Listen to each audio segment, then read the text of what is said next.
Raider Nation, what's going on? This is the Raiders Report. My name is Mitchell Renz. Please follow me on Twitter at MitchellRenz365. I got some awesome Raiders news for you guys. First one up there on the board. The Raiders have spent $172 million already on their Las Vegas stadium, and it's fairly easy to see the progress made by the 450 hard-working construction workers who are on site of the $1.8 billion football stadium. The 65,000-seat indoor stadium that's being built in Vegas is for your Oakland Raiders.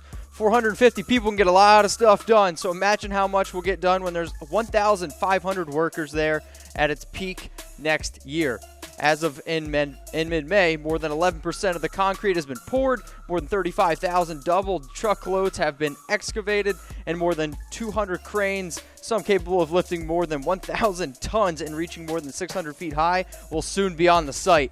The Raiders recently reported the team has spent $172.4 million, or 19% of its commitment, on the stadium project. Another $43.6 million, or 22% of the total commitment, has been paid by the NFL's G4 loan program, and $30.6 million, or 4% of the public's $750 million contribution, has been spent to date. The stadium is scheduled to be completed in 2 years, in time for the 2020 NFL season. Looks like I know where I'm visiting Vegas. Well, who else wants to visit Vegas with me? One-man Wolfpack? I hope not. All right, second news bit I got for you guys. Keep following Irvin everywhere. I love to hear this because Arden Key was a guy who, there's a lot of question marks around him. And when a team drafts a player with sky-high upside but with other looming question, the first thing you hope to see is the dedication both on and off the field as a rookie. Fortunately, it seems that Oakland Raiders third-round pick Arden Key is impressing at least one of his teammates early in his career. With rookie camp and the start of OTAs now in the books, the former LSU star has earned the praise of veteran Bruce Irvin, who has had nothing but positive things to say about him. When speaking to ESPN's Adam Schefter, Irvin revealed that the rookie has essentially followed him everywhere and shown that he's willing to put in the work. Irvin had this to say: "I see Arden every day. He sits next to me. He keeps Khalil's seat warm while Khalil ain't there. From what I see so far, he's a young kid. You know, everybody makes mistakes. I'm walking testament of that. He's coming in here. He's ready. He's willing to work. He's asking questions. He follows me everywhere." And I think people don't realize how talented a guy like Arden Key can be. I mean, you look right there in 2016, 11 sacks. I mean, that's absolutely bananas to me, especially when you think about how long a college football season is. And then he had that 2017 year as a junior. He kind of fell off a little bit, but 20 sacks in 31 games for a kid in college. Arden Key's a stud, first-round talent, and if he can live up to that, Raiders got a steal. Next news I got for you guys: Scripps Spelling Bee. What? Nah, Raiders host their own spelling bee, and this is awesome, man. I love to see this kind of stuff because it's fun. I mean, who doesn't like to spell? I mean, even though I will be honest, was not much of a speller in high school. So the Scripps National Spelling Bee, for those of you that don't know, is an annual spelling bee held in the U.S. The event takes place in Washington, D.C., after Memorial Weekend. So the Raiders thought it'd be fun with their own little spelling bee. The word that had to be spelled, or I guess name, Giacomini. Yes, the last name of Raiders offensive tackle, Brino Giacomini. Can I use it in a sentence? Producer Lena, will you please roll the Raiders spelling bee video of Brino Giacomini? Brino Giacomini, tackle, Oakland Raiders.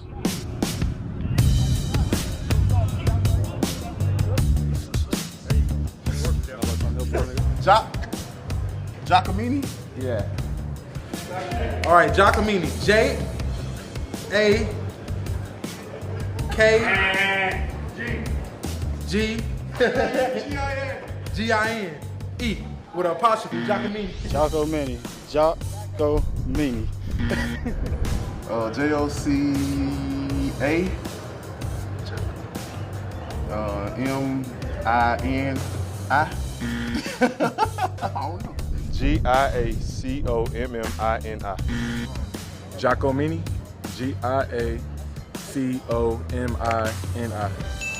You're the winner. Let's go, man. Welcome back, and like I said, you guys can follow me on Twitter at MitchellRenz365. It's a little bit easier to spell, I promise, and it's right there below. Also, remember to like Oakland Raiders by Chat Sports on Facebook so you know exactly when I go live. And, oh yeah, one more thing. We got a new YouTube channel. So for all you diehard Raider fans, don't be afraid to check that out down there. Subscribe at chatsports.com/RaidersTV, or you just type in Oakland Raiders on Chat Sports. I guarantee we'll show up there. So, guys, we talk a lot of news, talk a lot of rumors. Now you got to understand my Raiders rumor scale. 0 Chucky Heads, tuck rule, tuck that. Not going to happen. 1 Chucky Head, small shred of truth. 2 Chucky Heads, people are talking 50-50. 3 Chucky Heads, pretty likely. I like to think 75% chance this rumor is going to happen. And then 4 Chucky Heads, believe it, baby, 100% this rumor is going to happen. So let's get into some of those rumors. The Raiders linemen are overweight. This is not what I wanted to hear. And 4 Chucky Heads, believe it, baby. So we had 5 offensive linemen who were between 30 and 40 pounds heavier than when they left the facility last season. Raiders strength and conditioning coach Tom Shaw told The Athletic they were eating whatever they wanted and were doing nothing. If the recent high draft picks of Miller and Parker aren't enough motivation to keep the veterans in shape to make sure they don't lose snaps this fall, Shaw mentioned another motivation technique that would hurt the players' wallets. It's $665 per pound per practice, and we can find them twice a week, so that's $12,000 if you're 10 pounds over, Shaw continued. I can buy a new truck. Gruden is having the players work with Shaw for more than 3 out of the 4 hours of instruction time allowed per practice sessions during spring. Normally, the teams would spend about 45 minutes with the strength coach. With the right steps in place, it seems the offensive line will be in peak shape in no time. Sounds like lunch has been canceled due to lack of hustle in Oakland. Deal with it. Next rumor I got coming to you guys up on the board, Obi. He's going to be 3rd string. This one, for me, is a little bit of a stretch. That's why I'm going to give it 1 Chucky Head, small shred of truth. During the 2017 NFL Combine or 2017 draft, the Oakland Raiders made Obi Melifonwu their 2nd-round pick. Blessed with incredible athletic ability, the hope was that he could come in as a rookie and make serious contribution in the secondary. That was a weakness for the team last season. However, Obi battled with an ankle injury first that landed him on the injury reserve, and then he came back mid-season, then tried out at cornerback, but then had a hip injury and surgery would end his season.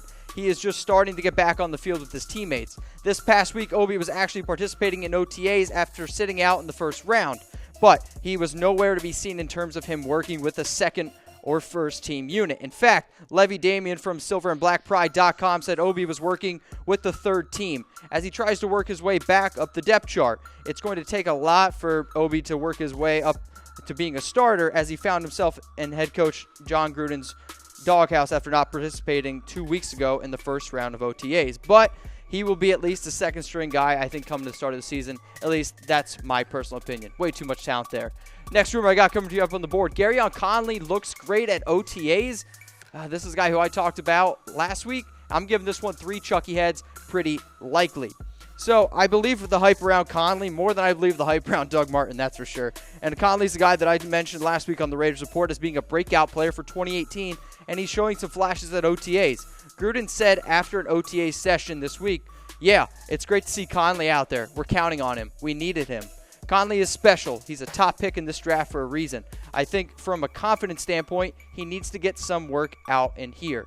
SB Nation writer Levy Damien also said Conley looks good. Gareon Conley, in quotes, is finally healthy and looks quite impressive. He will be shadowing receivers all over the field. At one point, a quarterback's coach came over to the defensive backs at the sideline nearby and was raving about Conley. So, guys, I wanted to just show you real quick some of Gareon Conley's Ohio State stats. I mean, this was a guy who was an elite player, especially in 2015 and 2016. Don't let the tackles fool you there. I mean, 4 interceptions, 8 pass breakups. Those are some elite stats. And, yeah, teams were staying away from him because he's a legit corner. There's a reason why he was drafted so high, especially in that first round. Let's get into that next bit of rumors I got for you. Jordy Nelson was the Oakland Raiders' biggest offseason mistake. You're going to have to find out after a word from our sponsor, Visit Maine.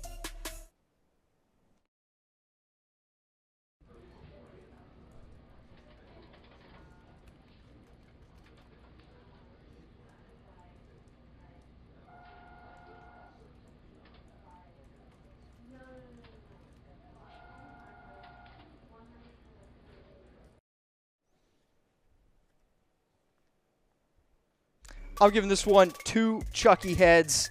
People are talking. So I wasn't crazy about the Jordy Nelson signing earlier, but to call it the worst move of the offseason, I don't really know about that. Michael Crabtree played a big role in the Oakland Raiders offense during his time with the team, coming up with big catches and big moments. However, the team decided it was time for him to go, and they brought in a new guy like Jordy Nelson. Nelson has looked good in OTA so far and is quickly developing a nice rapport with Derek Carr. Still, there are some out there who do not like the change, and one of them is Bleacher Report. Bleacher Report feels replacing Michael Crabtree with Jordy Nelson was the Raiders' biggest blunder this offseason. Not sure if that's a fair or accurate statement. For me, the fact of the matter is the whole offense is going to be different, as the Raiders aren't just plugging Nelson into Crabtree's role. Nelson is going to be all over the field this season. Nelson might not fill up the stat sheet, but he will make a bigger impact in the locker room and opening up holes in the offense. But guys, I want to know from you, here's a little reaction poll. Was Jordy Nelson the biggest offseason mistake that the Oakland Raiders made? So if you think that's a no doubt, yes, give me a heart. If no, throw up a like, maybe comment down there what you think the actual biggest mistake was. I would definitely appreciate it. Next rumor I got for you guys coming up on the board, Oakland Raiders to release Marshawn Lynch after 2018.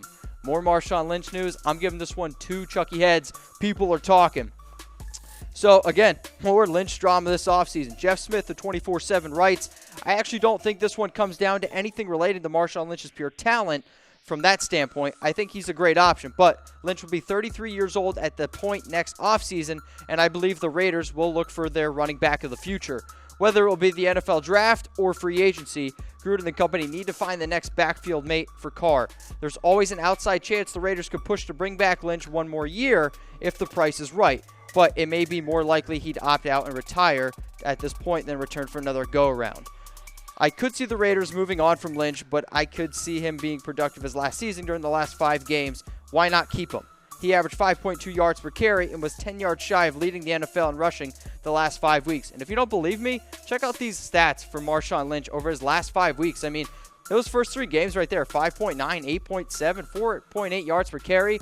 And then he finishes it off with another 5.3 yards per carry performance. I mean, those last 5 weeks look pretty solid for Marshawn Lynch. I think it took him a little bit of time to get it going, but if Beast Mode can come back and be in full steam, he's not a normal human being. There's a reason why we call him Beast Mode. If he's healthy and he can play, I think he should stay.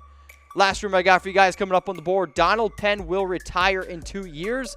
This is a lot of news we got going around Donald Penn. I'm going to give this one 3 Chucky Heads, pretty likely. So Penn is 35, and that's why this rumor to me isn't totally surprising.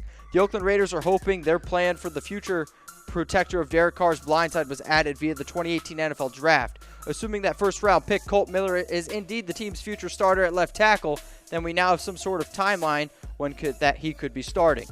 This past week, veteran left tackle and current starter Donald Penn joined the I Am Rappaport podcast to talk about a wide range of things. After telling an intense story about how he furiously called head coach John Gruden after Miller's pick was made, he cleared things up by stating that he came around to the pick and is going to help groom the rookie, as Raiders Beat transcribed. That wasn't all Penn had to say, though, and not surprising, the topic of the pending move to Las Vegas came up.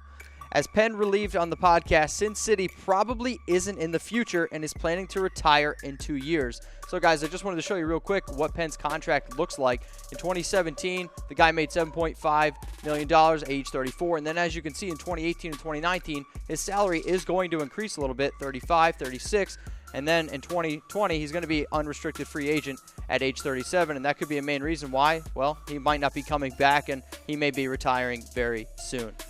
Raider Nation, thank you so much for tuning in to Raider Support. My name is Mitchell Renz. Please follow me on Twitter at MitchellRenz365. And make sure you guys subscribe to the new channel on YouTube. Down below, subscribe at chatsports.com/RaidersTV. You can see my beautiful face on YouTube there.